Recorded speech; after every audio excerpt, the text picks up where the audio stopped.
Clase mía, mañana tiene la de Gerardo y después ya, bueno, vendrá la época de exámenes. ¿Sí? Bueno. ¿Cuánta gente tenemos?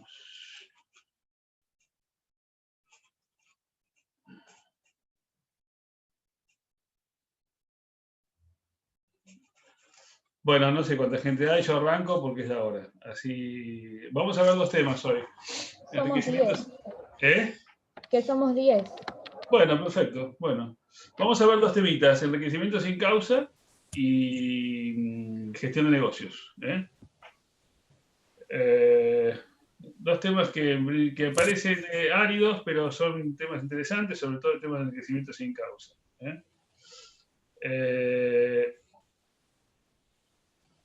El tema del enriquecimiento sin causa nos lleva a analizar primero una cosa que se llama desplazamientos patrimoniales, ¿no es cierto? Los desplazamientos en la titularidad de los bienes son consecuencia generalmente de un antecedente ilícito, ¿no es cierto? Se presume que los desplazamientos patrimoniales ocurren permanentemente. Es decir, propiedades que pasan de un lado al otro, bienes que pasan de uno a otro, dinero que pasa de un mano a mano a la otra. Eso es normal, eso es producto de la sociedad en la que vivimos y normalmente son cuestiones legítimas. Ahora, cuando esa mutación opera a costa de otro, sin título, sin causa que lo justifique, estamos frente a un enriquecimiento sin causa. Y bajo ciertas condiciones, eso genera una obligación, ¿cierto? En estos casos, la obligación no nace ni de un hecho ilícito ni de un contrato. Pero bueno, aparece una obligación. Hay un axioma que es que, como regla, los enriquecimientos de una persona deben permanecer en su patrimonio, salvo que existe una causa legal que diga lo contrario. Pero el principio es que los enriquecimientos que uno experimenta quedan en el patrimonio de uno. Eso es lo normal, lo lógico, lo usual y lo frecuente. Esta institución tiene otras denominaciones, como enriquecimiento ilegítimo, enriquecimiento injusto en el código alemán, por ejemplo, enriquecimiento injustificado, o enriquecimiento sin causa, en el caso nuestro, la mayor parte de la doctrina. Y otros creen que injusto e injustificado son una relación de género-especie con el enriquecimiento sin causa. Es decir, que el género sería el enriquecimiento injusto y el enriquecimiento sin causa sería uno de las especies del enriquecimiento injusto. Para algunos es una fórmula de moral social, ¿no es cierto?, emplazada en los principios generales del derecho. Ese sería el enriquecimiento injusto y el enriquecimiento sin causa tendría base en la equidad. Bueno, hay opiniones para todos los gustos en este tema, ¿cierto? Hay antecedentes, esto sí viene del derecho romano. En el derecho romano hay una figura que se llamaba las condictios. Y no se ocupó el derecho romano específicamente del enriquecimiento sin causa, como fuente autónoma, sino mediante fórmulas generales y sobre situaciones concretas. Los romanos siempre manejaban las cosas en base a situaciones concretas. No había abstracciones, el contrato, la obligación. Había obligaciones determinadas, contratos determinados, y en estos casos típicos de enriquecimientos que no procedían. Entonces, para eso existían las condictio, para recuperar lo que había traspasado, lo que se había, digamos, donde se habían operado transmisiones de bienes sin que hubiese causa. Por ejemplo, son viejas condictios como la condictio causa data non secuta, obturpem causam, o la condictio causa finita. Es decir, había todo tipo de causas que hoy son básicamente las que van a ver cuando vean pago indebido. Son todos esos antecedentes que las condictio. Por ejemplo, la causa data non secuta era para lograr la restitución de una prestación que se había cumplido en atención a una causa lícita futura que nunca se había concretado. O la conditio causa finita, que era para pagos realizados en base a un negocio existente que había dejado de existir. o la condictio indebiti cuando se pagaba algo que erróneamente se pagaba y no correspondía pagar, o por ejemplo la condictio furtiva cuando venía de la rapiña, del robo, del hurto. Y finalmente la condictio sine causa, que era una condictio genérica y cuya evolución posterior dio lugar a la acción de enriquecimiento sin causa, que es lo que nosotros estamos estudiando hoy. Es decir, la condictio sine causa es la que finalmente termina derivando en lo que hoy es el enriquecimiento sin causa.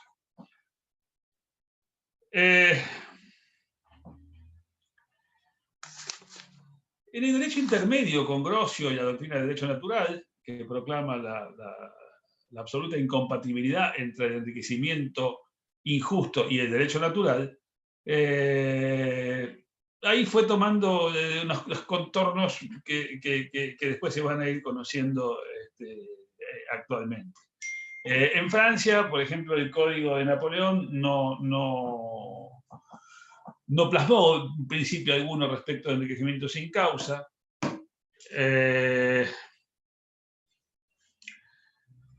Digamos que quedaron afuera muchas situaciones derivadas de desequilibrios patrimoniales que había en el derecho francés, ¿no es cierto? Que no derivaban de contratos, sino de apropiaciones ilegítimas o consumo o enajenación de cosas ajenas. Y esa laguna normativa fue cubierta en la actualidad. En la actualidad la doctrina y la jurisprudencia la admiten sin discusión. Y en el derecho comparado, hay, más allá de lo que vimos del Código de Francia, hay tres grandes orientaciones, básicamente. Códigos que no hablan una palabra sobre el enriquecimiento sin causa, como el Código de Francia, el sobre acción originaria, los que siguieron esa línea, España, el nuestro, el de Vélez, que admitía el enriquecimiento sin causa, pero se entendía que surgía de su articulado, no estaba tratado expresamente como sí lo está en el código actual. Los códigos que sí lo consagran, el alemán, por ejemplo, el artículo 812, el BGB, el de Portugal, el de Bolivia, el actual nuestro, y el Código de Francia también actual con la reforma del 2016, que es una reforma muy reciente. Y después está el sistema de common law, que siempre es un sistema distinto, que lo toma como un cuasi contrato. Pero bueno, en definitiva hay tres grandes líneas. El sistema inglés, que lo toma como un cuasi contrato, el nuestro, para el cual que lo trata expresamente, y otros códigos que no lo tratan, sobre todo códigos antiguos. Los códigos modernos ya todos los tratan, ¿cierto? Ahora, el tema del enriquecimiento sin causa, se podría decir que hay una regla, y esto está discutido, pero se podría decir que hay una regla que veda el enriquecimiento injusto como principio general de derecho. ¿Qué son los principios? Bueno, eso ustedes lo han visto en otras materias. Para los naturalistas, para los positivistas son los que vienen de la inducción generalizada de las normas. Para los naturalistas vienen del derecho natural, que para unos es Dios, para otros, etcétera. Pero bueno, en definitiva son principios. ¿Sí? Y eso sería un principio general de derecho que veda el enriquecimiento sin causa. No es lícito enriquecerse sin causa o enriquecerse injustamente a costa de otro. Todos los enriquecimientos tienen que tener una base ética. Todos los desplazamientos patrimoniales necesitan tener una base ética. Ahora, no puede existir tampoco una separación drástica entre el derecho y la moral, porque nos conduce a afirmaciones peligrosas como que la existencia de la ley es una cosa y la moral es otra. La teoría del derecho no puede ser moralmente neutra, ni puede ser aséptica, ni puede estar desentendida de la política legislativa. Ahora, no es el enriquecimiento lo que está en tela de juicio. La falta de enriquecimiento es, digamos, la idea del enriquecimiento es relevante, esencial y culturalmente. Ahora, lo que está cuestionado es el enriquecimiento injusto. Y de esta manera se somete a una especie de regla de fair play, de no llevarlo a cabo de manera bárbara. Está edificado sobre una regla de carácter eminentemente moral. También hay reparos sobre esto, hay otra postura que dice que esto debe ser excepcional porque va en contra de la seguridad jurídica reexaminar o revisar todos los lucros obtenidos. Una acción de repetición absolutamente genérica, orientada a corregir todos los desplazamientos, crearía un caos. ¿no es cierto? Entonces, bueno, la idea es muy atrayente, es romántica, además de la idea del enriquecimiento sin causa, pero tiene una fuerza, dicen algunos, una fuerza subversiva poco común, porque puede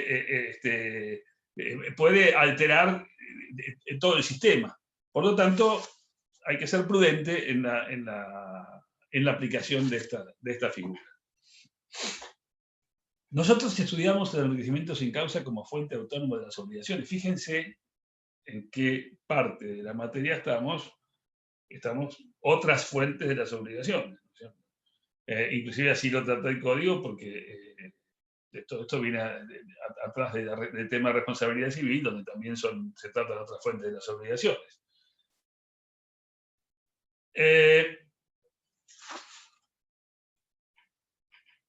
Hay una doctrina de la diferenciación, esto es importante, de que habría dos tipos de enriquecimiento sin causa.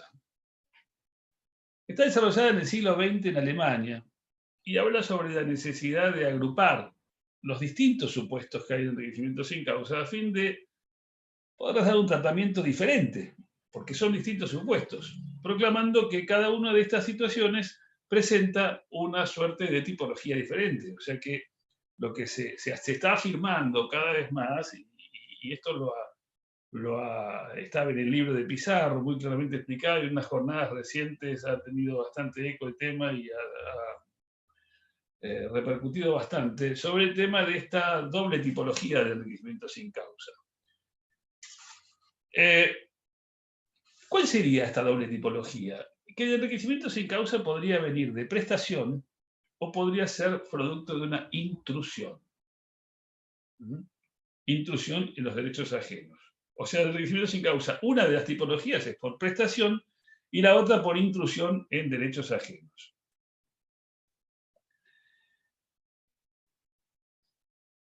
En los casos de intrusión, vamos a ver que el empobrecimiento no es relevante. De hecho, puede no existir empobrecimiento, porque adelantándonos un poquito al tema, ustedes saben que en general, cuando se estudia enriquecimiento sin causa, se habla de un enriquecimiento de uno, un empobrecimiento de otro, uno a costa del otro y sin causa ilícita que lo justifique. O sea que el empobrecimiento y el enriquecimiento parecería dos pilares del tema de enriquecimiento sin causa. Bueno, parece que, según entienden algunos, no sería así en los casos de enriquecimiento por intrusión, que ahora lo vamos a ver, y es un tema interesante y de alguna manera novedoso.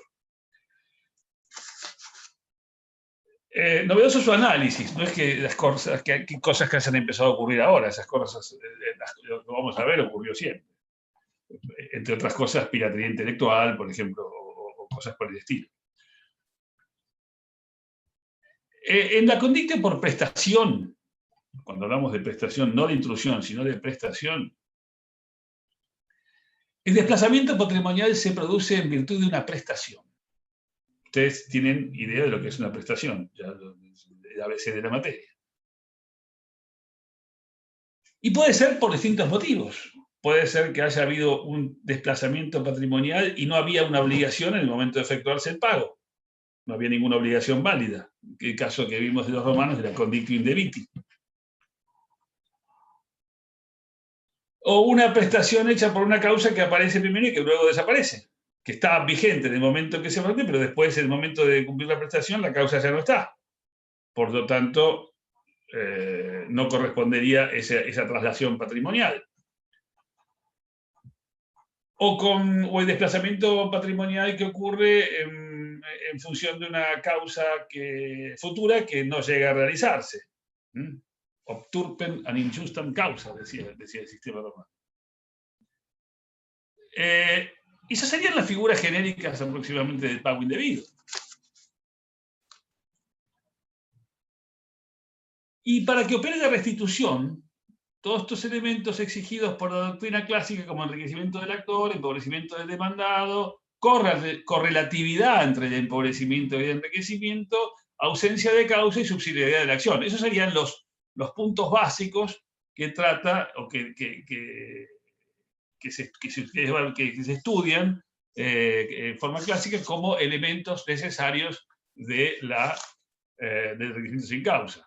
O sea, un empobrecimiento, un enriquecimiento, una correlatividad entre ese empobrecimiento y ese enriquecimiento, una ausencia de causa y una subsidiariedad de la acción, que ahora vamos a ver.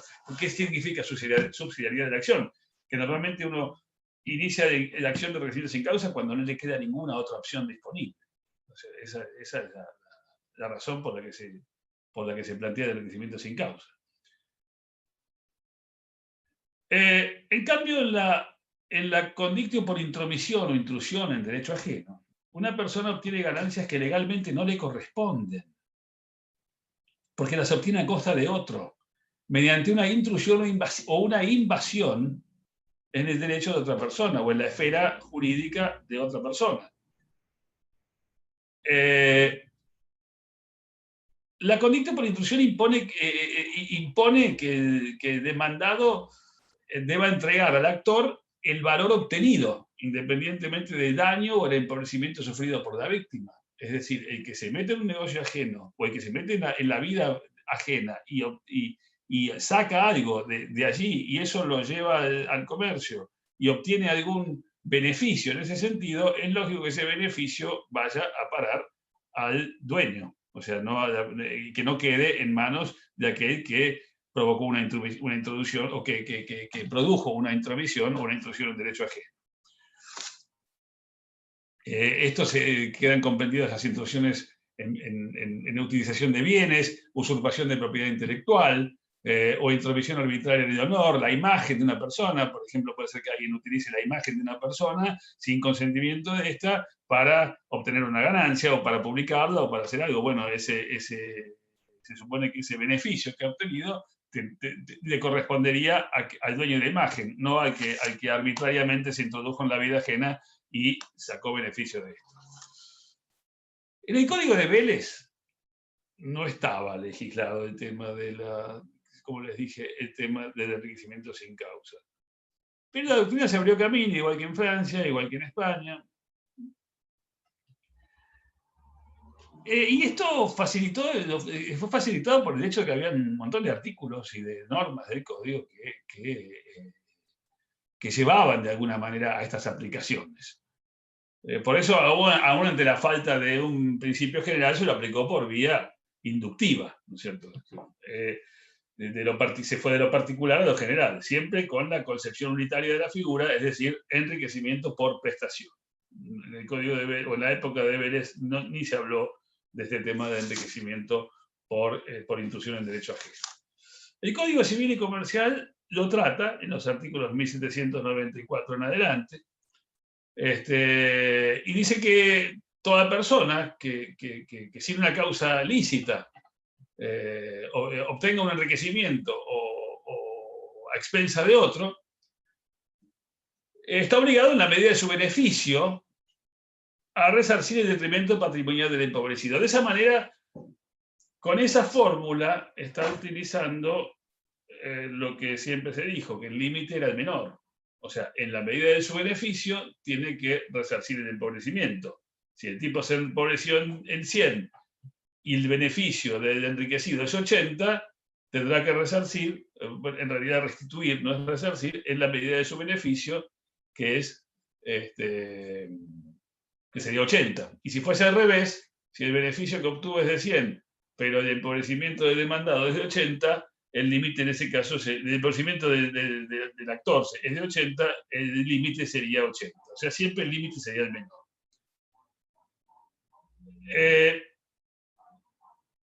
Y después hay un artículo que es el 1700, el siguiente, el 1795, que es el que consagra la regla de la subsidiariedad. Dice que la acción no es procedente si el sistema o el ordenamiento jurídico le da al damnificado otra opción para obtener la reparación de ese empobrecimiento.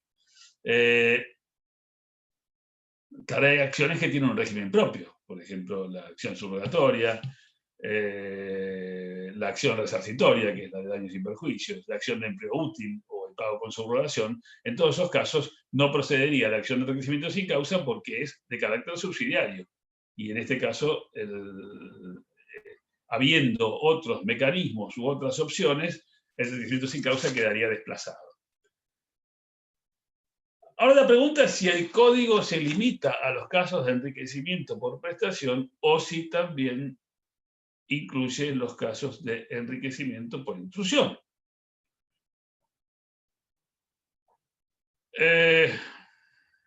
¿Cuál es la relevancia del empobrecimiento para decir no hay empobrecimiento, entonces no hay enriquecimiento sin causa?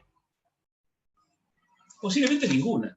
O sea que posiblemente sea perfectamente aplicable la figura de enriquecimiento sin causa, aun cuando no haya empobrecimiento por parte del que reclama. Lo que pasa es que solo es una cuestión tradicional. El enriquecimiento sin causa ha ido creciendo en base, o sea, ha ido formando la institución, la idea, la figura en base a esta doble vía del enriquecimiento y del empobrecimiento correlativos, ¿no es cierto? Profe, y se construye una pregunta. Sí. Entonces, ¿por qué lo ponen como requisito al empobrecimiento o a la correlación entre el empobrecimiento y el enriquecimiento si al final se puede aplicar aunque no haya empobrecimiento de la parte? Bueno, lo que pasa es que, repito lo que dije antes, esto viene de un esquema tradicional de la forma en que se fue construyendo esta figura. Esta figura no contemplaba los casos de enriquecimiento por intrusión, que de alguna forma es una teoría bastante moderna y no digo que sea revolucionaria, pero es bastante moderna, interesante y es la que se está preguntando si es realmente para aplicar la teoría del enriquecimiento sin causa por intrusión, es un requisito necesario el empobrecimiento o no lo es. Entonces la pregunta debe ser la misma. ¿Es tan relevante el tema del empobrecimiento como para excluir a los casos de enriquecimiento por intrusión? ¿O no es tan relevante y pueden ser incluidos? Esa es la pregunta. No es que haya una respuesta. Es pregunta. Cada uno tendrá su respuesta. Yo entiendo que perfectamente que un juez no podría negar la figura de enriquecimiento no teniendo la víctima, entre comillas, o el perjudicado, digamos. Otra acción me parece que no sería justo ni lógico negarlo. Pero, reitero, es un tema opinable, porque el código habla en la medida, habla del enriquecimiento que está obligado a restituir en la medida de su crecimiento a aquel que ha sufrido el empobrecimiento. O sea que las dos, digamos que las dos posturas pueden ser defendidas, como generalmente ocurre en la mayor parte de los temas que nos convocan, siempre se puede defender una u otra postura. Es un tema opinable. Por eso el tema opinable es si el código lo permite o no lo permite.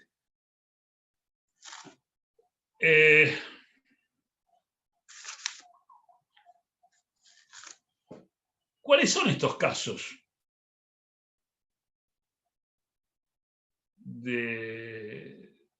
en que podría haber enriquecimiento sin causa o enriquecimiento injusto sin que se perjudicara a la otra parte? Por ejemplo, el mero uso de una cosa ajena sin que cause ningún tipo de perjuicio ni inconveniente al dueño. El solo hecho de usar la cosa puede no producirle perjuicio al dueño, pero de alguna manera el que la está usando se está enriqueciendo, sea porque dejó de pagar un alquiler, porque dejó de pagar un alojamiento o porque dejó de pagar lo que fuese. Pero de alguna forma está obteniendo un enriquecimiento a costa de otro sin causa alguna que lo justifique. O la usurpación de propiedad intelectual industrial, que hasta podría beneficiar inclusive a la otra parte. Pero sería así, pero supongamos que una obra discográfica que a raíz del uso que otro hace, esa obra adquiere popularidad o es muy conocida. Entonces, a mí, si una canción mía me la hacen conocida, me estaría haciendo un favor. pero capaz que el que hizo la canción mía conocida se está llenando de plata con eso. ¿Y de quién tendría que ser esa plata? ¿Mía o de él? La justicia del caso te hace pensar que esa plata tiene que ser mía, no tiene por qué ser de que se está aprovechando de eso. Siempre reitero que no haya otra vía para poder reclamar.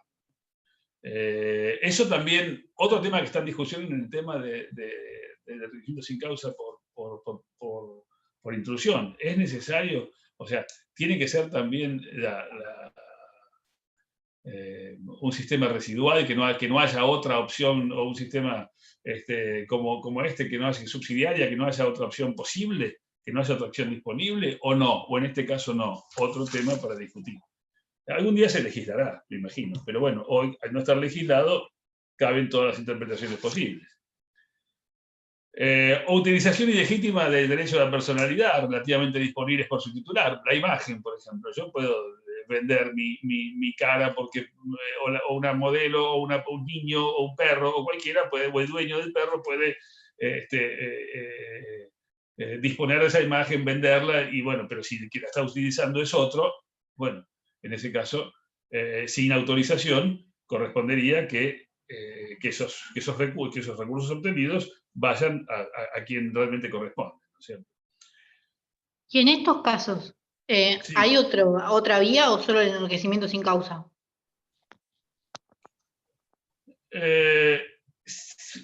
Sí, en el caso de la propiedad intelectual podría haber otra vía, que es la misma ley de propiedad intelectual que permite accionar contra esos casos, ¿no es cierto?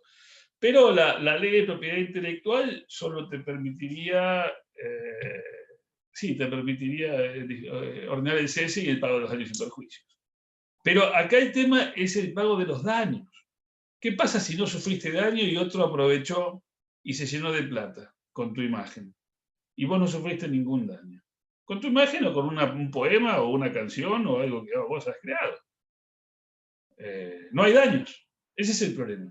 Entonces, si no hay daños, vos a lo sumo podés demandar el cese de uso de marca o el cese de uso de propiedad intelectual. ¿Y los daños cuáles son? Y no hay daños, entonces no podés cobrar nada. Porque a vos no te produjo daño, pero otro se llenó de plata. Y con respecto al que nombró el alquiler, A ver, bueno, en ese caso tampoco habría daño. Vos te metés en casa ajena que está vacía y te pasás una semana en Mar del Plata de vacaciones en una casa frente al mar que está vacía, usás la pileta, usás las duchas, usás todo, usás el jacuzzi, usás absolutamente todo y la dejás impecable la casa y te vas. Y el tipo te va a decir, ¿y cuáles fueron los daños? Ninguno. O a lo sumo que le gastaste un poco de gas. Sin embargo, ¿cuánto te hubiese costado pasarte una semana en Mar del Plata en un 5 estrellas? Y vos eso te lo ahorraste. Bueno, esa es la idea. ¿Corresponde que se pague o no corresponde? Porque no hay daño. Eso es lo que plantean los defensores de esta especie de nueva figura del enriquecimiento sin causa por intrusión, que es muy interesante el tema.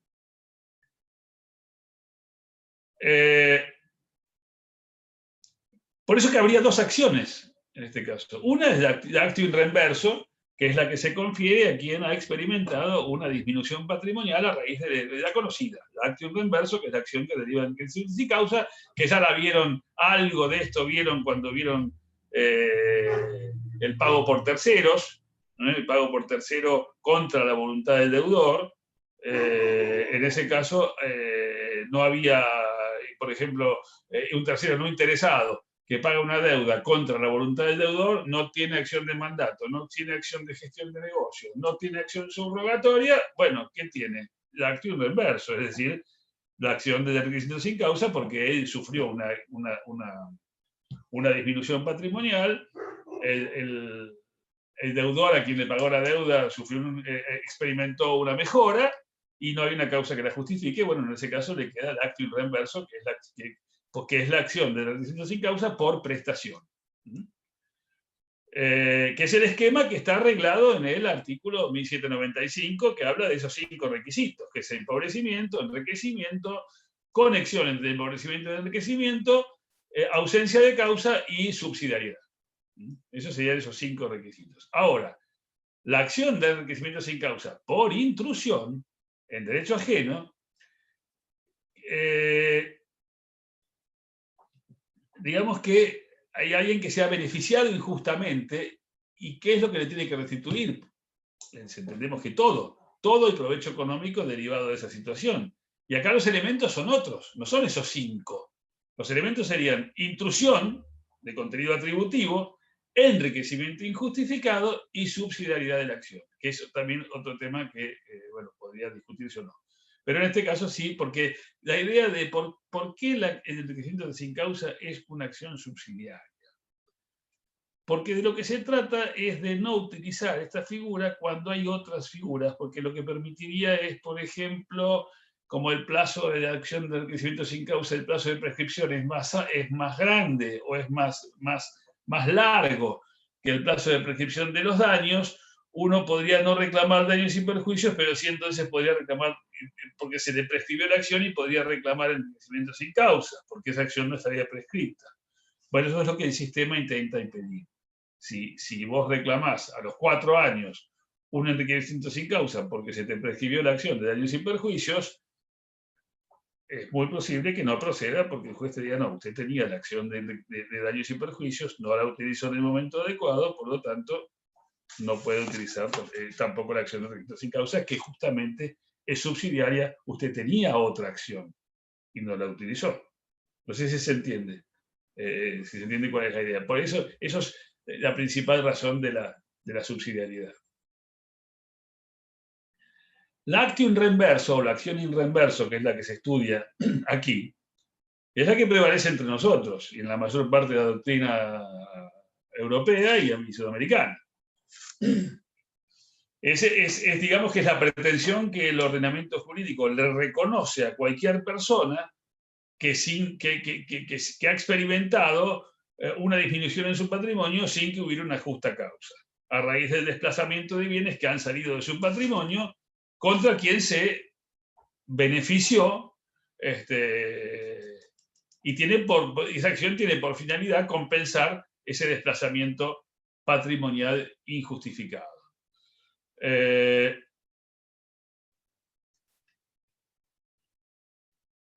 Y es la que está consagrada en el artículo 1794. Si ustedes leen el artículo 1794, se dan cuenta que prácticamente está consagrando la actio in reverso, ¿cierto?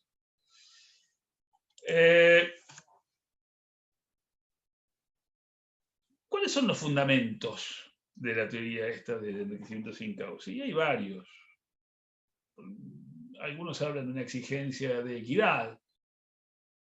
Parece que es la que surgiría de la opinión de Beresarf en las notas del código.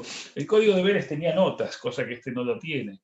Y esas notas, si bien no eran derecho positivo, eran muy útiles a los efectos de interpretar el código. Porque las notas decían de dónde lo había sacado, de dónde venía, cuál era la idea, a veces tenía algún ejemplo. Además, un gran escritor, Beres, interesante las notas, de ahí se puede sacar muchas cosas. Bueno, en la opinión de Beres en las notas, parecía que el enriquecimiento sin causa era una exigencia de equidad. Lo que pasa es que ¿a qué se le critica? Que todo derecho es tributario de la equidad, de alguna forma. Porque es la idea de la equidad, sería la idea de la justicia en concreto, ¿no es cierto? Entonces, la teoría no sería equivocada, pero algunos dicen, sí, no, equivocada no es, pero es insuficiente, no termina de explicar qué es esto. Otros hablan de derecho ilícito involuntario.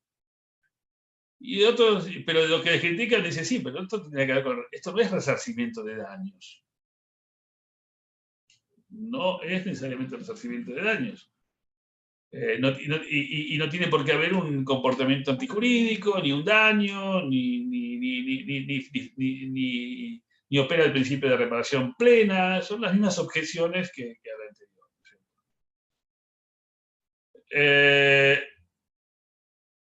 Otros hablan de la gestión de negocios anormal. Se apoya en la doctrina francesa.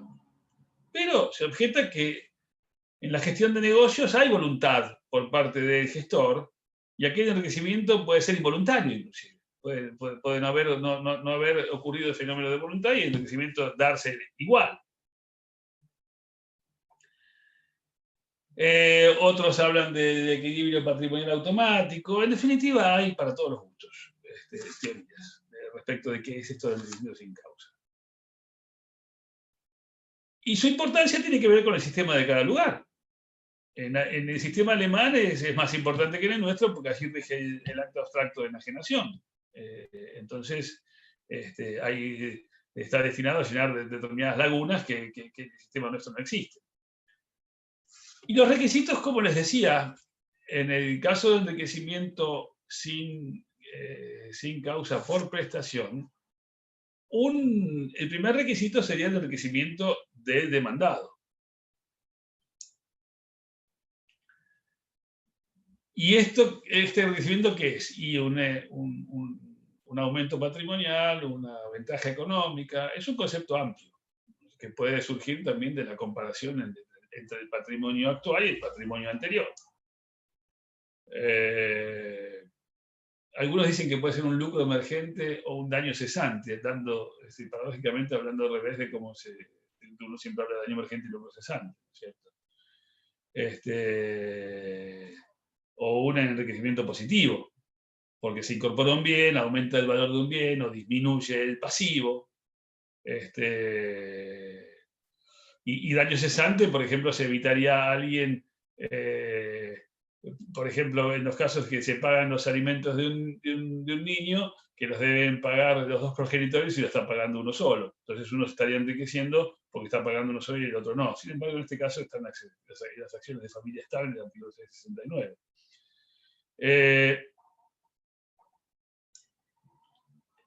El enriquecimiento puede provenir de un hecho de naturaleza, de un tercero, de un hecho de empobrecido, de enriquecido, no importa de dónde viene. Por eso, como les decía, puede ser involuntario, al revés de generalmente como... Bueno, también el resarcimiento de daños también puede provenir de un acto involuntario. El empobrecimiento del actor, este es otro de los requisitos que ya les decía, en el caso del requisito por intrusión, no, pero en estos casos sí. Que debe ser entendido en sentido amplio ese empobrecimiento, comprendiendo toda merma en su patrimonio, como destrucción de bienes, o no ingreso de lo que tenía que ingresar, etc. ¿No es cierto? El empobrecimiento puede ser, estoy igual, pero me tenía que haber venido algo que no me vino, o tengo menos de lo que tenía antes. De esa forma uno puede calibrar el enriquecimiento. Tiene que haber una correlación entre ese empobrecimiento y el enriquecimiento. Uno se empobrece porque el otro se enriquece. Es un fenómeno que debe ser razonable, consecuencia del otro. Y esta razonabilidad, ¿quién la va a evaluar? Obviamente, el juez. Tiene que haber una ausencia de justa causa, se alude acá a la causa eficiente, y no a la causa fin. Es decir, no debe haber un título legítimo que pueda ser opuesto al demandante. Diciendo un título legítimo que le pueda ser opuesto, diciendo, no, por esta razón es que esta situación es legítima. Y la carencia de otra opción, la subsidiariedad, que ya les expliqué cuál es la razón: evitar el fraude de la ley, evitar utilizar un instituto legal para lo cual ya existe otro previsto, ¿no es cierto? Hay quien se opone a esto, pero en general, casi por unanimidad, la doctrina entiende que la subsidiariedad tiene que imperar en estos casos. Otros hablan de una falta de interés personal en el empobrecido, y que el que acciona no haya actuado con dolo o culpa. Bueno, es razonable. ¿Y cuáles son los caracteres del enriquecimiento sin causa? Es personal, o sea que el que lo plantea su propia situación.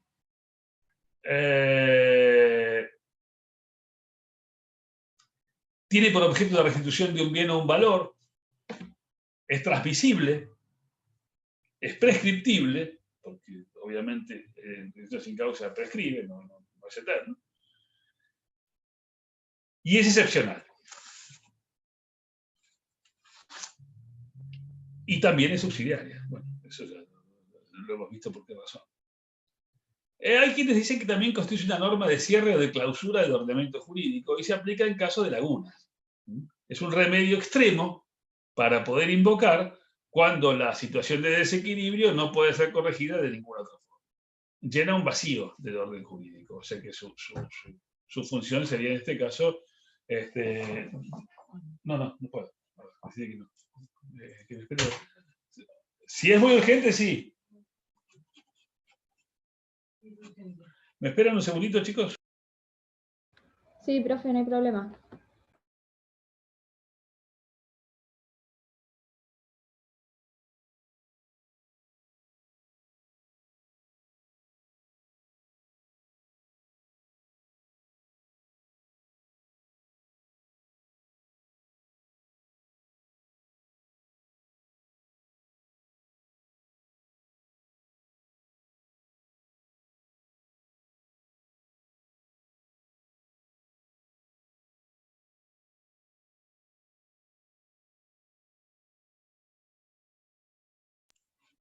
Hola.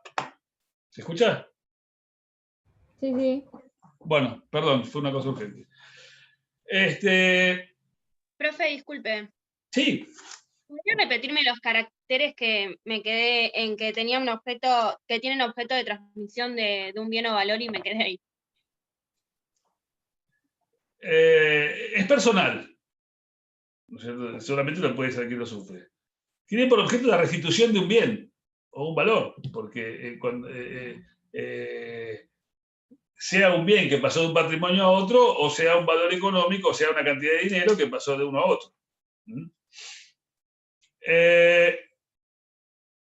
Es transmisible, es prescriptible, es excepcional y es subsidiario. ¿Está? Transmisible, o sea, se puede transmitir. La acción que yo tengo para de contra otro, se la puedo transmitir a otro. Eso no hay ningún impedimento para transmitirlo. También se me prescribe, si pasa el tiempo se me prescribe. Es excepcional porque no es normal y es subsidiaria, es el defecto de cualquier otra acción que vos puedas tener que el ordenamiento jurídico te lo permita.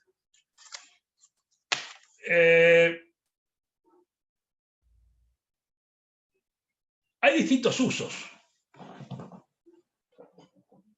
Distintos usos en distintas situaciones. Por ejemplo, en los casos de convivencia, que se llamaba antes concubinato, palabra que no se usa más, hoy se habla de relación convivencial, ¿no es cierto? Pero donde uno puso plata, por ejemplo, para hacer una casa en terreno del otro, etc. Y en ese caso, bueno, uno experimenta un enriquecimiento a costa del otro. O sea que uno de los cónyuges que va con una mano atrás y otra adelante, y los dos contribuyeron a que cónyuges, digo, uno de la pareja, y los dos contribuyeron a crear un patrimonio, a crear algo, y bueno, es lógico que uno se enriqueció a costa del otro. En ese caso, podría operar la acción. En casos de locación de obra, para evitar que el dueño de la obra se enriquezca en perjuicio del contratista, o en cuestiones de pago indebido, pago sin causa, como ya hemos visto cuando vimos el tema pago. No, eso lo vamos a ver, esos serían los casos, no, esos serían los casos de pago por tercero, o cuando el tercero paga una deuda ajena, y en ese caso podría darse también, que es lo que ya vimos, el caso del pago indebido lo van a ver mañana. Son todos los casos de pago indebido que van a ver mañana, son en definitiva supuestos concretos de esta figura, de enriquecimiento sin causa. Incorporación de provechos a un inmueble, por ejemplo. Doble percepción de una prestación, por ejemplo, luego de cobrar un resarcimiento por ruina de una casa, se utilizan o venden los materiales.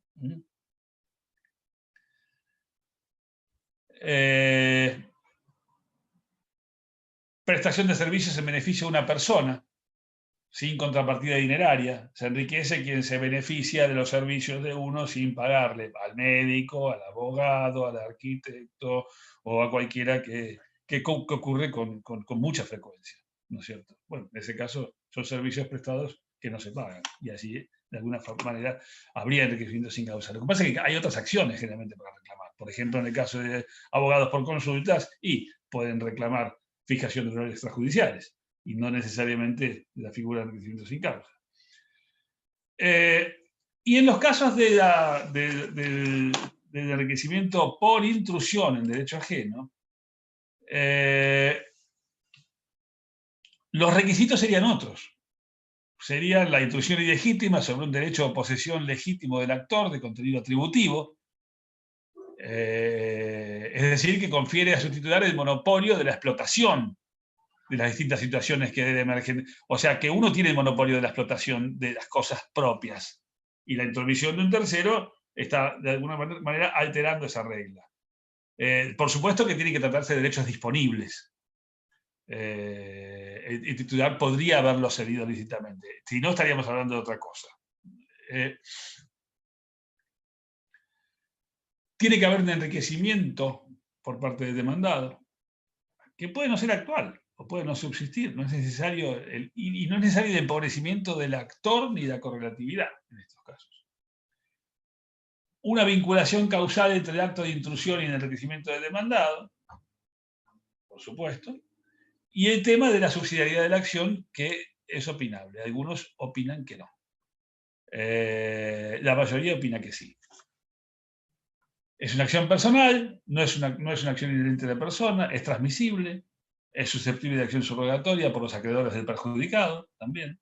Los acreedores de bueno, acá se habla del perjudicado, pero podría no ser perjudicado, pero esa persona se le podría haber utilizado una obra literaria o artística, por ejemplo, o un invento, y otra persona lo está aprovechando, y los acreedores de esa persona a quien le están utilizando las cosas podrían meter acción subrogatoria para hacer crecer su patrimonio para poder cobrar allí. O sea que también eso sería perfectamente válido. No es una acción por daños y perjuicios, no forma parte del derecho a la reparación, es un derecho a la restitución, pero no el derecho a la reparación porque no hay perjuicio. Porque es algo distinto de responsabilidad civil, eso es otra figura, pero las acciones son complementarias y compatibles, por supuesto, ¿no es cierto? Tienen funciones, fundamentos, presupuestos, requisitos y plazos de prescripción diferentes, pero son compatibles.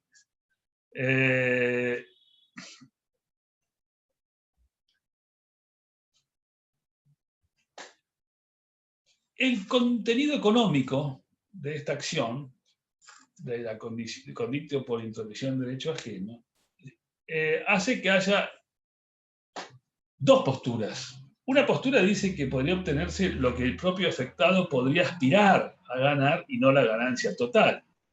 Es decir, que solo podría exigir el pago de, digamos, de lo que hubiese costado la regalía por la licencia de explotación.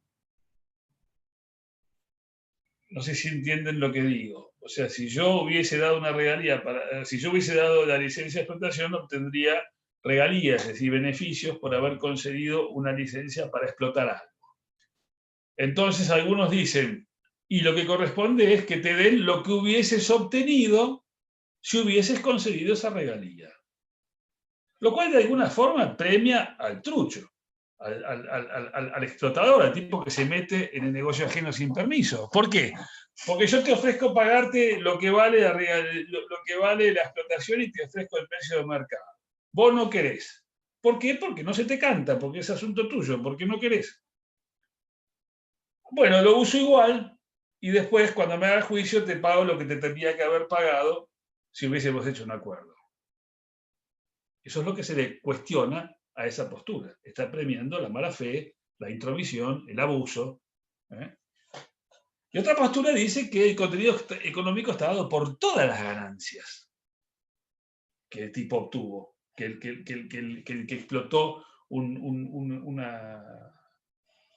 creación ajena deberá restituir todas las ganancias que obtuvo.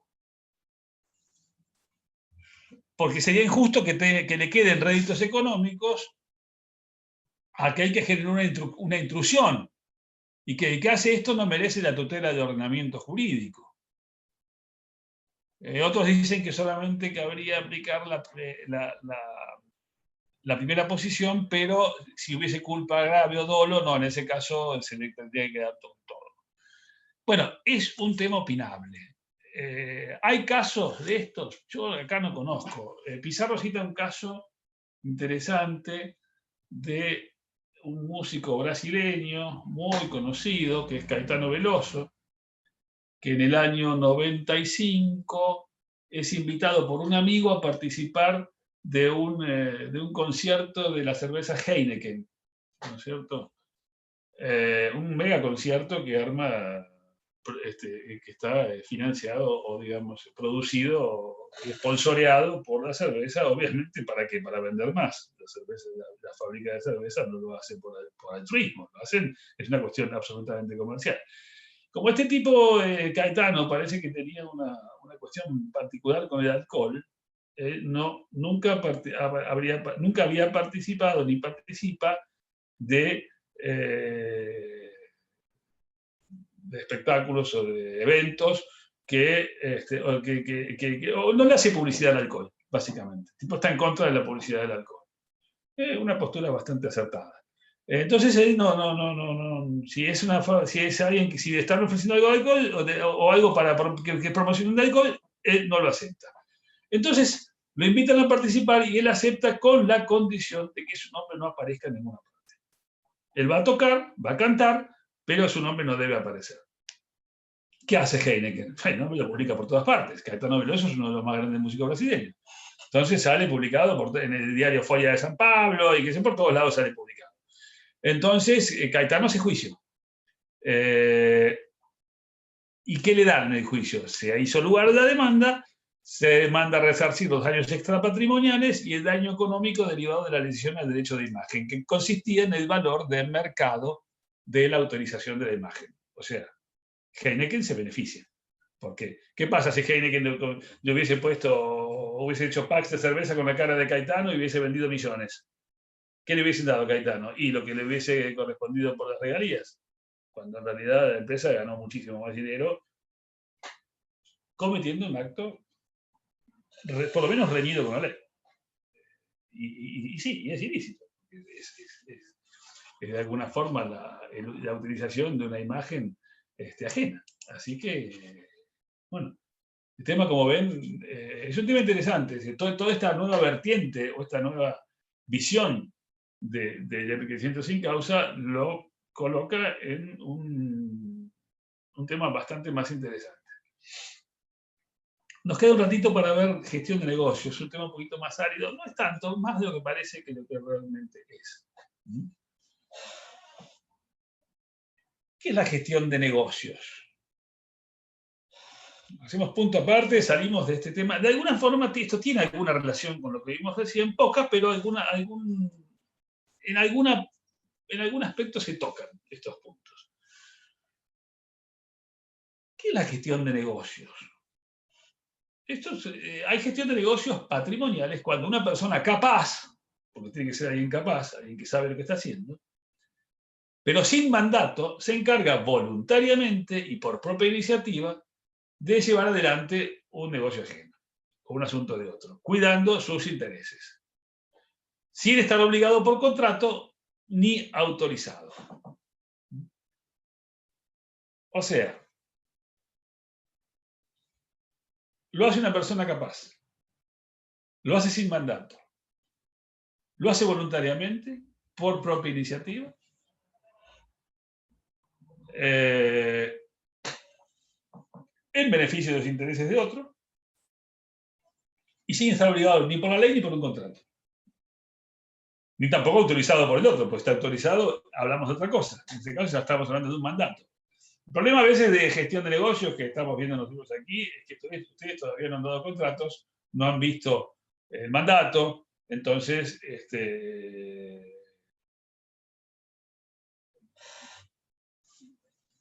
no haber visto todo eso, bueno, puede ser que sea un poquitito más árido el tema.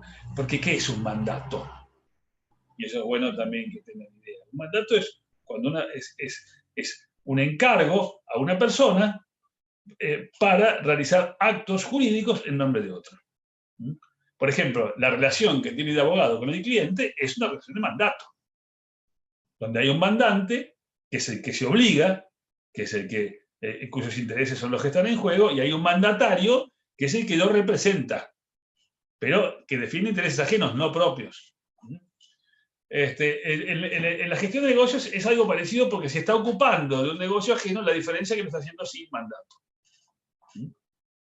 Si hubiese una autorización por parte del dueño del negocio, o más aún, si hubiese conocimiento del dueño del negocio, que se calla la boca y no dice nada.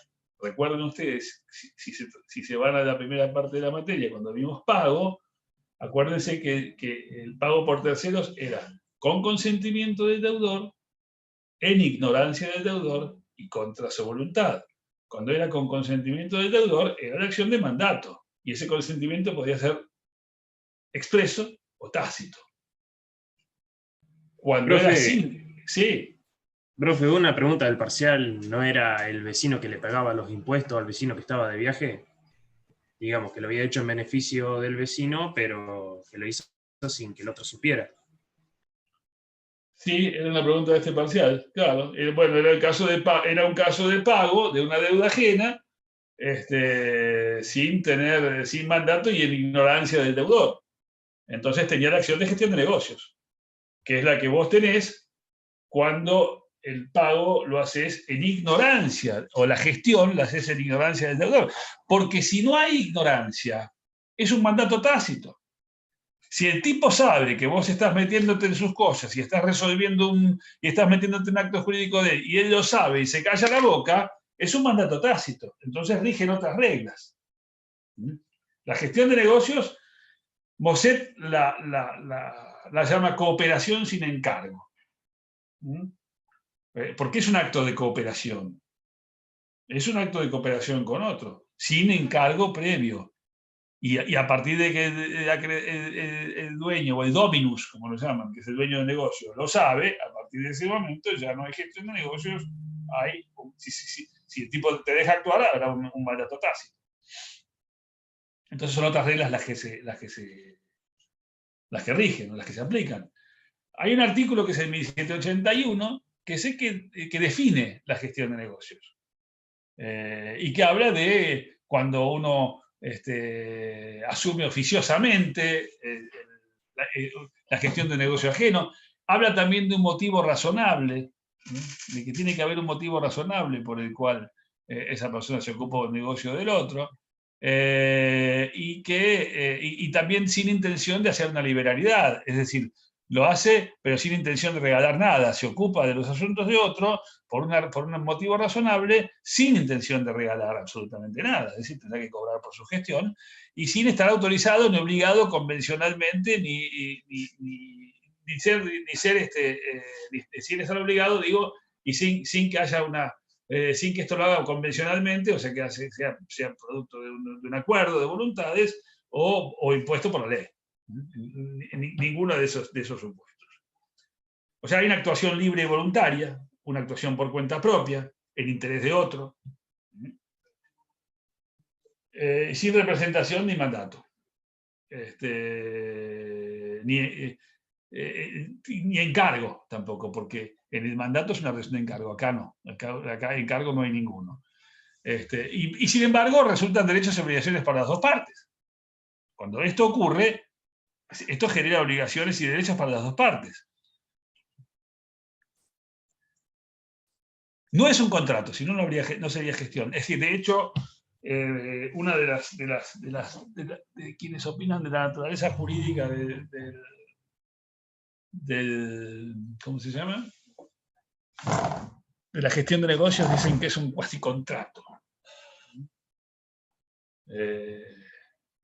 Institución que fue calificada por algunos como un monstruo jurídico. ¿Y qué es eso de cuasi contrato? ¿De qué se trata? Bueno, otros dicen, no, la gestión de negocios es el típico cuasi contrato.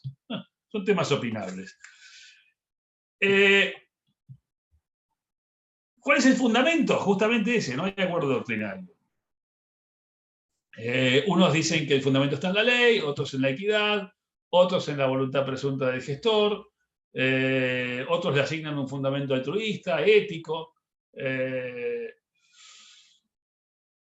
de tal forma que la inmisión, porque también acá hay una inmisión en bienes ajenos, resultaría cosa de amigos, vecinos o hasta extraños, a fin de preservar el interés de su titular. Con la diferencia, acá hay una inmisión, pero se hace a efectos de preservar el interés del titular, no de obtener un beneficio propio, como en el caso que vimos del que se afana una obra literaria y la utiliza, ¿no es cierto? O utiliza la imagen de otro o lo que fuese.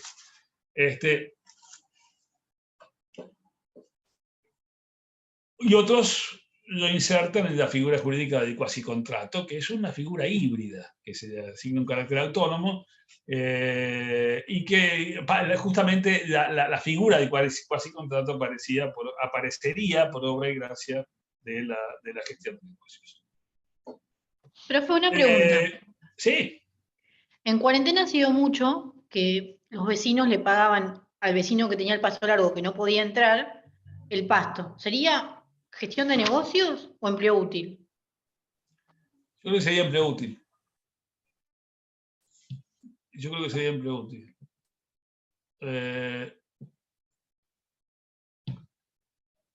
Sí, hay una zona muy gris ahí también. Hay una zona muy gris entre empleo útil y gestión de negocios. Pero a mí me parece que sería empleo útil. Otro puede opinar lo contrario. Y puedo estar equivocado. Acá siempre podemos estar equivocados. Siempre. Inclusive podemos estar equivocados y seguir pensando que tenemos razón. Como nos pasa, de hecho. Vos vas a un juicio, lo perdés y seguís pensando que tenés razón. Un juez te dijo que no, y vos sigues pensando que el equivocado es el juez. O sea que, en general, todo esto es mucho materia opinada. Está lleno de grises el derecho, igual que la medicina. No hay absolutos en general. Pero para mí sería un caso de empleo. Pizarro dice que es una obligación que viene impuesta por la ley. La de hay un criterio restrictivo al máximo y otros criterios más flexibles que parten del interés social. O sea, hay de todo, hay para todos los gustos. Tampoco esta figura puede ser un bid de injerencia en los derechos ajenos, en donde esto te permite hacer cualquier cosa en los negocios ajenos. Por eso que tiene que haber un motivo razonable para meterte en un negocio ajeno. Si no, no tenés derecho a meterte porque sí en cualquier negocio ajeno. Debe existir un motivo razonable, y quien evalúa ese motivo razonable, por supuesto, en definitiva, es el juez. Porque el principio general, la regla, es la no injerencia, cada cual a sus asuntos. Esa es la regla, no es que vos podés meterte en mis negocios o en mis asuntos a piacere. No, la regla es que cada uno en sus cosas. Tiene que existir un motivo razonable para que vos puedas meterte en mis negocios y hacer un acto. Por ejemplo, el del corte de pasto. Por eso, en ese sentido, podría decir, no, hay un motivo razonable para que yo vaya y lo haga. Ahora, ¿te estás metiendo en un negocio o no? Y yo no creo que lo sea. Por eso es un tema relativo. Los elementos básicos, esos son la necesidad y la utilidad. Es decir, la necesidad de hacerlo y la utilidad para el dueño del negocio. ¿Cuáles son los requisitos? Que la gestión haya sido realizada sin mandato, encargo o autorización. Eso es básico. Si no, no estamos hablando de gestión de negocio, estamos hablando de otra cosa. Que el gestor se proponga hacer un negocio de otro, que tenga la intención de obligar eventualmente al dueño del negocio, no de obligarse él, sino de obligar al dueño del negocio, que haya utilidad de la gestión y que no haya ánimo de efectuar una liberalidad. Esos serían los requisitos. Por supuesto, el gestor que inicia un negocio tiene que terminarlo, esa es la idea, salvo que lo termine el propio Dominus, pero si no, el gestor tiene que iniciarlo y tiene que terminarlo. El artículo 1785 les habla de la gestión conducida útilmente. Dice que si la gestión fue conducida útilmente, el dueño del negocio está obligado a ¿qué? Y a pagarle todos los gastos necesarios y útiles, se los tiene que reembolsar, desde el día que se hizo, o sea que los intereses corren desde el día que se hicieron los gastos. A liberarlo de todas las obligaciones personales que el tipo haya asumido, porque dice, yo me puedo haber obligado personalmente, pero en realidad siempre lo estoy haciendo en interés y con la idea es obligar al dueño del negocio, no obligarme yo. y a pagarme los daños, si es que los sufrí en la gestión. Y algo que incorpora la ley, y que es bueno que lo haya incorporado, porque la gestión de negocios en el Código de Vélez todavía seguíamos discutiendo si era gratuita o porque en principio era gratuita. Acá no, acá dice que el dueño, el Dominus debe pagar, remunerar al gestor si es parte de su actividad profesional o si es equitativo de acuerdo a las circunstancias de cada caso concreto. O sea que en principio ahora la gestión de negocios es onerosa, no es gratuita. Respecto a la primera parte, cuando dice la gestión útil, una de las grandes discusiones que se arma es si la utilidad es final o inicial. O sea, ¿cómo se juzga este tema? ¿Me fue útil visto porque vos desde cuándo lo ves? Y yo lo veo hoy, por ejemplo, el asunto. Y digo, este tipo se metió en mi negocio hace 6 meses, en ese momento lo que hizo estaba bien, estaba fenómeno, fue útil hacerlo, ya razonable que lo hiciera, pero ahora no me sirvió para un pomo, no me sirvió para nada. ¿Por qué? Porque por lo que fuera, la causa se perdió, entonces, nada, como no me sirvió para nada, la gestión no es útil, no tengo que pagar, no tengo que reembolsar, no tengo que asumir obligaciones, no tengo que hacer nada. ¿Es justo? O lo que hay que evaluar es la utilidad inicial. Ahí está, ahí queda dando vueltas el tema. Y la inicial. A mí me parece que. Y sí, claro, la mayoría opina que lo que hay que evaluar es la utilidad inicial, pero hay otros que opinan lo contrario. O sea que, y puede pasar perfectamente que sea útil al principio y deje de serlo al final.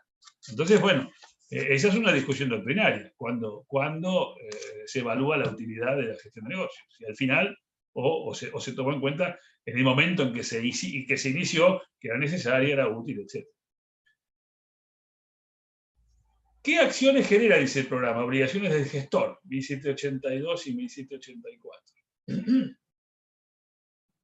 ¿Qué tiene que hacer el gestor? Primero avisar al dueño. Lo primero que tiene que hacer es avisar al dueño del negocio. Puede ser que no le pueda avisar en determinado momento por distintos motivos, pero la primera idea es avisar. Lo primero que tiene que hacer es avisar al dueño del negocio, y la idea es que el dueño del negocio continúe la acción, que no la tenga que seguir.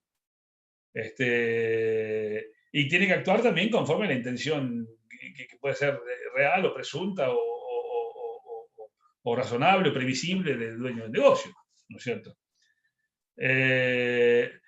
La responsabilidad del gestor, como regla, es responsabilidad subjetiva, responde por su culpa, como regla subjetiva, salvo que actúe contra la voluntad expresa del dueño del negocio. En ese caso, la responsabilidad sería objetiva. O que emprenda acciones arriesgadas, ajenas a las habituales del dueño del negocio, o que ponga su interés por encima del interés del dueño del negocio. Bueno, en esos casos podría ser responsabilidad objetiva. Tiene que continuar con la gestión hasta que el dueño tenga posibilidad de intervenir. Y tiene que informar, además. Tiene que informar al dueño del negocio todo. No puede permanecer en la nebulosa. Él tiene que dar cuenta de todo lo que hace, y rendir cuentas, por supuesto. Informar, rendir cuentas, llamarlo para que actúe, continuar la gestión mientras pueda, hasta el final, en lo posible, etc. ¿Y tiene responsabilidad el gestor? Sí, tiene alguna responsabilidad. Ante el dueño del negocio responde por culpa, por los daños que haya causado por su culpa. ¿Y cómo se aprecia, dice la ley? Se aprecia con referencia a la diligencia de asuntos propios. O sea, se aprecia, de alguna manera se aprecia la culpa en concreto. O sea, como hubiese actuado en sus propios asuntos. Son pautas a considerar si hay una cuestión urgente, si está tratando de zafarlo al dueño del negocio de un perjuicio, y por qué motivos actúa, ¿cierto?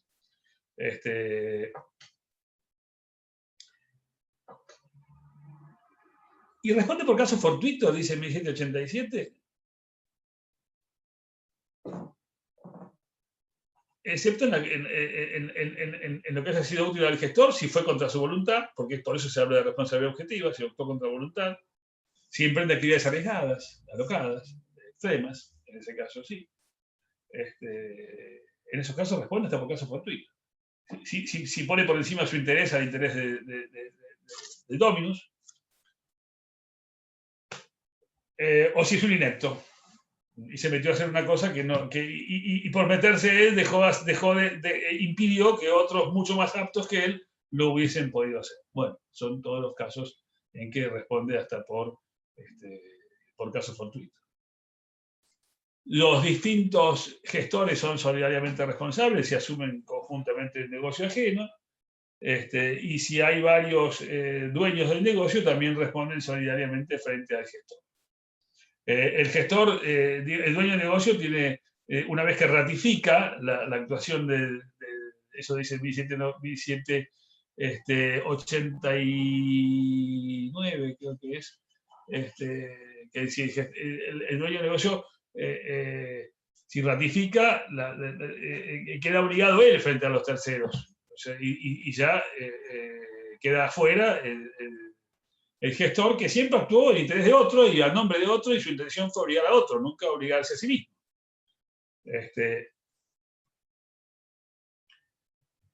Y en cuanto al empleo útil, con esto terminamos, hay empleo útil cuando hay, sin ánimo de liberalidad, se realiza una inversión que aumenta el patrimonio de otra persona, sea por incorporación de bienes, o por valorización de los ya existentes, o por evitar la pérdida de valor de los mismos, ¿no es cierto?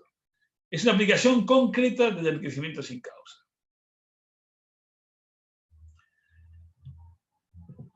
Acá no hay que ser ni mandatario ni gestor. Y se realiza el interés total o parcialmente ajeno. Y tiene derecho a que le reembolsen su valor en cuanto haya sido de utilidad, aunque después la utilidad se haya perdido, ¿no es cierto? Por supuesto, también tiene que pagar intereses. Entonces, para que proceda la acción, ¿qué tiene que haber? Un gasto, o sea, que hay que haber gastado algo. Quien lo realiza no sea ni mandatario ni gestor, por eso para mí el corte de pasto sería un caso no es ni mandatario ni gestor el que está haciendo eso, no está ocupándose de actos jurídicos.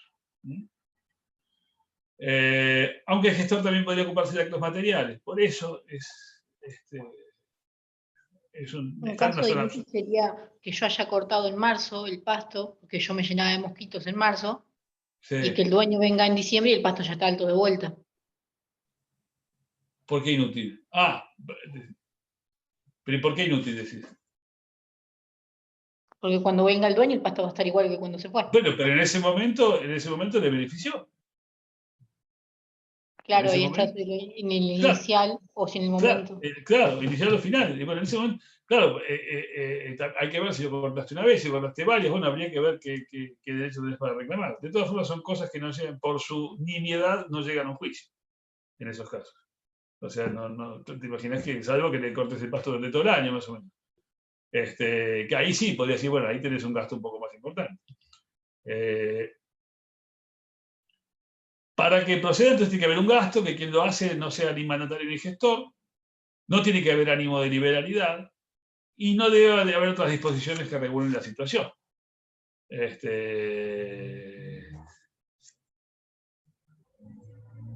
¿Y quiénes están obligados a reembolsar? Y el que recibe la utilidad, los herederos, el tercer adquirente.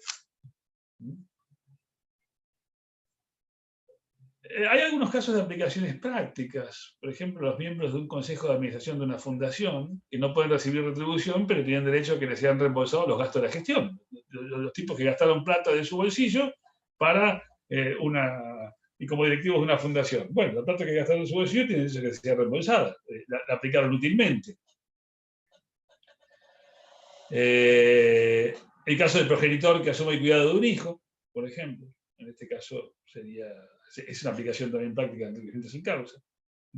El que asume el cuidado de un hijo y el otro no paga nada, entonces tenés derecho a que hay empleo útil, a que te pague lo que gastaste. El acreedor solidario que realiza gastos e interés del grupo para conservar el valor de la cosa, por ejemplo, que hay garantía, como fuese. O el condómino que contrae deudas en beneficio de la comunidad, tiene acción de reembolso, por supuesto, para ser pagado, ¿no es cierto? Esos son todos casos de empleo útil que, bueno, reitero, puede ser, siempre están en una zona gris con el caso de negocios sin causa, pero el empleo útil en definitiva es en la zona gris con la gestión de negocios. Pero son casos de aplicaciones prácticas de enriquecimiento sin causa, porque en definitiva uno se está aprovechando, hay una persona que se empobrece, otra que se enriquece, y no hay una causa que lo justifique. Así que, en definitiva, es más, hay quienes dicen que esto no debería ni estar en el código, no hace falta, es sobreabundante. Es, una vez más, un tema opinable. Bueno, creo que más o menos está el tema. Si tienen alguna duda o alguna cosa que quieran ver, o dudas respecto del parcial, o de algún tema que yo tengo una consulta, profe, sobre Contame. el tema de enriquecimiento sin causa. Es que hoy usted había dicho algo que no entendí, que había dicho evitar usar un instituto legal por el cual ya existe otro. Digamos, evitar por usar el ejemplo. enriquecimiento. Sí, decime, dale. Perdón, no, que digamos, sería utilizar otra figura aparte del enriquecimiento sin causa, o al revés, usar el enriquecimiento sin causa sabiendo que hay otra figura. Digamos, el tema típico sería los casos de indemnización por daños y perjuicios que tienen la prescripción de 3 años. Entonces, si me prescribió la acción de daños, entonces voy por enriquecimiento sin causa.